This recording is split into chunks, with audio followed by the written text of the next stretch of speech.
Hi friends, good morning. இன்றைக்கி சூர்யாவோட lunch and breakfast என்னென்னு பார்த்துடலாமா?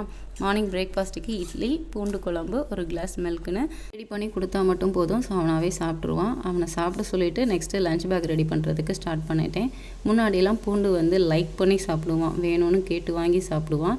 இப்போலாம் கொஞ்சம் சாப்பிட்றதுல கொஞ்சம் சிரமப்படுறான். அதனால பூண்டை சாதத்தோடையே நல்லா மசிச்சு கிளறி டிஃபன் பாக்ஸ் பேக் பண்ணிக்கிட்டேன். இன்றைக்கி சைடிஷ்ஷாக உருளைக்கிழங்கு பொரியல் தான். லாஸ்ட் இயர் லஞ்ச் பேக்லாம் பேக் பண்ணும்போது ஒரு சில நாள் ஸ்பூன் இல்லை கர்ச்சீஃப் மறந்துடுவேன். ஸோ அதுக்கு என்கிட்ட சண்டை போட்டுக்கிட்டு இருந்தான்.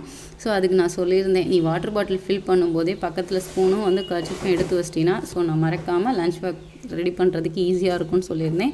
ஸோ இப்போ அதை கண்டினியூஸாக ஃபாலோ பண்ணதுக்கு ஸ்டார்ட் பண்ணிட்டான். இன்றைக்கி ஸ்நாக்ஸுக்கு நட்ஸு, அதுக்கப்புறமா ஒரு பனானா வச்சு லஞ்ச் பேக் ரெடி பண்ணியாச்சு. இன்றைக்கான லஞ்ச் அண்ட் பிரேக்ஃபாஸ்ட் முடிஞ்சிருச்சு. நாளைக்கு வேறு ஒரு லஞ்ச் அண்ட் பிரேக்ஃபாஸ்ட் ரெசிபியில் பார்க்கலாம். See you. Bye bye.